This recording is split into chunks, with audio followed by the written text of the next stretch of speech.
வணக்கம். தமிழ் CNN மாலை நேர பிரதான செய்திகள். முதலில் தலைப்புச் செய்திகள். பிரித்தானிய பெண்ணால் இலங்கைக்கு கொண்டுவரப்பட்ட போதைப் பொருள். இந்திய ஊடகம் அதிர்ச்சி தகவல். கொரோனா வைரஸ் தொற்று வேகமாக பரவுகின்றதா என நாடு முழுவதும் PCR பரிசோதனைகள். யாழில் பாரிய அபிவிருத்தி வேலை திட்டம் தொடர்பான கலந்துரையாடல் இன்று. மஹிந்தானந்த அழுத்கமவுக்கு 10 வருட கடூழிய சிறை விதிப்பு. முதலமைச்சர் தும்புத்தடி என்றால் நாடாளுமன்ற உறுப்பினர்கள் என்ன விளக்குமாறா?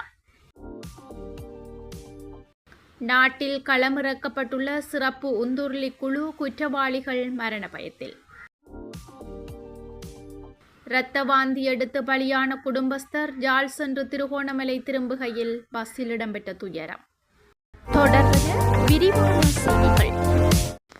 கடந்த 12ஆம் திகதி பிரித்தானிய பெண் ஒருவரினால் இலங்கைக்கு கொண்டுவரப்பட்ட பெருந்தொகை போதைப் பொருள் தொடர்பில் இந்திய ஊடகம் ஒன்று அதிர்ச்சி தகவலை வெளியிட்டுள்ளது. சந்தேக நபரான பெண்ணால் கொண்டு வரப்பட்ட போதைப் பொருள் மேற்கு ஆப்பிரிக்கா பிராந்தியத்தில் பரவி வரும் மிகவும் ஆபத்தான போதைப் பொருள் என கண்டுபிடிக்கப்பட்டுள்ளது. பேங்காக்கிலிருந்து இலங்கை வந்த பிரித்தானிய பெண்ணின் பைகளில் கண்டுபிடிக்கப்பட்ட போதைப் பொருள் தொடர்பில் இந்திய ஊடகங்கள் தகவல் வெளியிட்டுள்ளன. 460 மில்லி ரூபாய்க்கும் மேல் மதிப்புள்ள 46 கிலோகிராம் போதைப் பொருளுடன் 21 வயது சாட்லேட் மேட்லி கட்டுநாயக்க விமான நிலையத்தில் கைது செய்யப்பட்டார். போதைப்பொருள் கட்டுப்பாட்டு பிரிவின் தகவலுக்கு அமைய கட்டுநாயக்க விமான நிலையத்தில் கைப்பற்றப்பட்ட பாரியளவிலான போதைப் பொருள் இதுவாகும். பெண்ணிடமிருந்து கண்டுபிடிக்கப்பட்ட போதைப் பொருள் மனித எலும்புகள் பயன்படுத்தி தயாரிக்கப்பட்டது எனவும் மேற்கு ஆப்பிரிக்காவில் பரவலாக காணப்படும் மிகவும் அடிமையாக்கும் போதைப் பொருள் எனவும் கண்டறியப்பட்டுள்ளது. கொரோனா வைரஸ் தொற்று வேகமாக பரவுகிறதா என்பதை கண்டறிய நாடு முழுவதும் PCR பரிசோதனைகளை அதிகரிக்க நடவடிக்கை எடுக்கப்படும் என சுகாதார மற்றும் ஊடக அமைச்சுக்களின் செயலாளர் விசேட வைத்திய நிபுணர் அனில் ஜெயசிங்க தெரிவித்துள்ளார். நேற்றைய தினம் நடைபெற்ற ஊடகவியலாளர் சந்திப்பில் புதிய கோவிட் திரிவு குறித்து பொதுமக்கள் அச்சப்பட தேவையில்லை என்றும் குறிப்பிட்டுள்ளார். மேலும் இந்த புதிய வகை திரிவானது நாட்டிற்குள் நுழையும் அபாயம் இல்லை என்றும் கூற முடியாது என அவர் தெரிவித்துள்ளார்.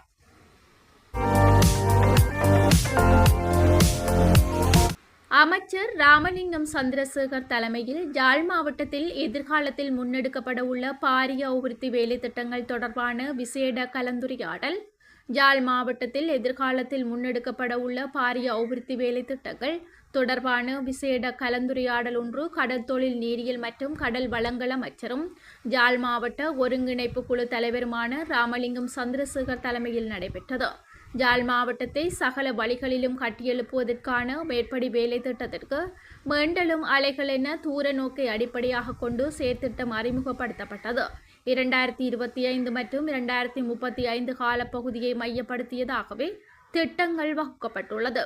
யாழ் மாவட்டத்தில் எதிர்காலத்தில் முன்னெடுக்கப்பட உள்ள பாரிய அபிவிருத்தி திட்டங்கள் அவை எவ்வாறு முன்னெடுக்கப்படும், அதன் மூலம் மக்களுக்கும் நாட்டுக்கும் கிடைக்கக்கூடிய அனுகூலங்கள் உள்ளிட்ட பல்வேறு விடயங்கள் தொடர்பில் அமைச்சருக்கு நகர அபிவிருத்தி அதிகார சபையின் வட மாகாணத்திற்கான திணைக்கள அதிகாரிகளால் மேற்படி கலந்துரையாடலின் போது தெளிவுபடுத்தப்பட்டது. யாழ் மாவட்டத்தில் கல்வி, சுகாதாரம், போக்குவரத்து, சுற்றாடல், சுற்றுலா உட்பட சகல விடயங்களுக்கும் மீண்டலும் அலைகள் என்ற தூர நோக்கிற்குள் உள்வாங்கப்பட்டு கட்டியெழுப்பப்பட உள்ளது. இதன் மூலம் யாழ் மாவட்டம் மறுமலர்ச்சி அடையும் எனவும் எதிர்பார்க்கப்படுகின்றது. நகர அபிவிருத்தி சபை அதிகாரிகளின் திட்டத்தை கண்காணித்த பின்னர் தமது தரப்பில் உள்ள யோசனைகளையும் அமைச்சர் முன்வைத்தார். பலமானதொரு யாழ் மாவட்டத்தை கட்டியெழுப்பதற்கு இத்திட்டம் பக்கபலமாக இருக்கும் எனவும் அமைச்சர் குறிப்பிட்டுள்ளார்.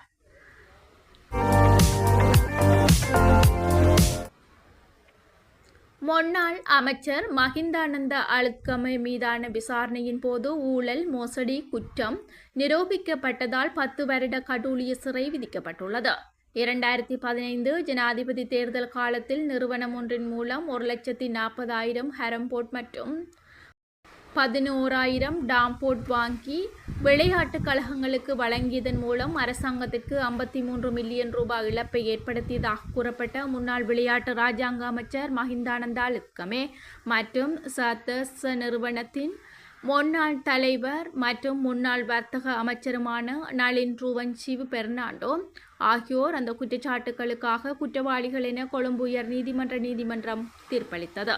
அதன்படி முன்னாள் வர்த்தக அமைச்சர் திரு நளின் பெர்னாண்டோவுக்கு 25 ஆண்டுகள் சிறை தண்டனை மற்றும் முன்னாள் அமைச்சர் மஹிந்தானந்த அழுத்கமவுக்கு 10 ஆண்டுகள் சிறை தண்டனை விதிக்கப்பட்டுள்ளது. முதல் அமைச்சர் தும்புத்தடி என்றால் நாடாளுமன்ற உறுப்பினர்கள் என்ன விளக்குமாறா என தமிழ் தேசிய கட்சியின் பொதுச் செயலாளர் MK சிவாஜிலிங்கம் கேள்வி எழுப்பியுள்ளார். இலங்கை தமிழரசு கட்சியின் வடக்கு மாகாண முதலமைச்சர் வேட்பாளராக முன்னாள் நாடாளுமன்ற உறுப்பினர் MS சுமந்திரன் நிறுத்தப்படுவார் என கூறப்படுகின்றது. இந்நிலையில் வடக்கு மாகாண சபை தேர்தல் இடம்பெற்றால் அது தொடர்பில் உங்கள் நிலைப்பாடு என்ன என்று கஜேந்திரகுமார் பொன்னம்பலம் MPயிடம் ஜாழ் கொக்குவில்லில் நேற்றைய தினம் நடைபெற்ற ஊடக சந்திப்பில் ஊடகவியலாளர்கள் கேள்வி எழுப்பினர். இதற்கு பதிலளித்த கஜேந்திரகுமார் MP மாகாண சபை தேர்தல் இடம்பெற்றால் நிச்சயம் நாங்கள் போட்டியிடுவோம். ஏனைய கட்சிகளின் முதலமைச்சர்கள் வேட்பாளர்களின் பெயர்களை கருத்தில் கொண்டால் நாங்கள் ஒரு தும்புத்தடியை நிறுத்தலாம் என நினைக்கின்றோம் என கூறியிருந்தார்.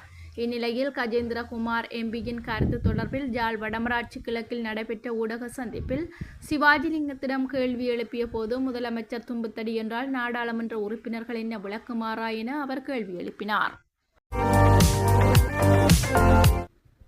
நாட்டில் துப்பாக்கி சூடு உள்ளிட்ட குற்றங்களை செய்து தப்பியோடிய சந்தேக நபர்களை கைது செய்வதற்கு ஆயுதங்கள் மற்றும் விரைவான அணுகலுடன் கூடிய சிறப்பு மோட்டார் சைக்கிள் குழு ஒன்று நிறுவப்பட்டுள்ளது. இந்த குழு தென் மாகாணத்திற்கு பொறுப்பான மூத்த பிரதி பொலிஸ் மா அதிபர் கித்ஸ்ரீ ஜேலத் தலைமையிலாக செயல்படுகின்றது. இதில் தங்காலை மாத்தறை போலீஸ் பிரிவுகளை சேர்ந்த 8 மோட்டார் சைக்கிள்கள் மற்றும் 15 நெடுஞ்சாலை மோட்டார் சைக்கிள்கள் அடங்கும். மேலும் சுமார் 46 அதிகாரிகள் இதில் இணைக்கப்பட்டுள்ளனர். சிறப்பு மோட்டார் சைக்கிள் குழுவின் முன்னேற்றங்கள் குறித்து ஆராய்ந்த பின்னர் நாட்டின் குற்ற செயல்கள் அதிகமாக இடம்பெறும் பகுதிகளில் இதனை முன்னெடுக்க நடவடிக்கை எடுக்கப்பட்டுள்ளதாக பாதுகாப்பு தரப்பு தெரிவித்துள்ளது.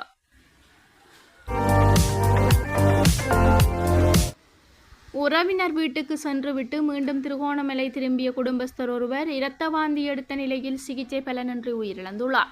இவ்வாறு உயிரிழந்தவர் அன்பு வெளிப்புறம் திருகோணமலையை சேர்ந்த 48 வயதுடைய 3 பிள்ளைகளின் தந்தையார்வார். மேற்படி நபர் திருகோணமலையில் இருந்து யாழ்ப்பாணத்தில் உள்ள உறவினர் வீட்டுக்கு சென்றுவிட்டு மீண்டும் செவ்வாய்க்கிழமை நண்பகல் யாழ்ப்பாணத்தில் இருந்து திருகோணமலை நோக்கி இலங்கை போக்குவரத்து சபை பஸ்ஸில் சென்றுள்ளார்.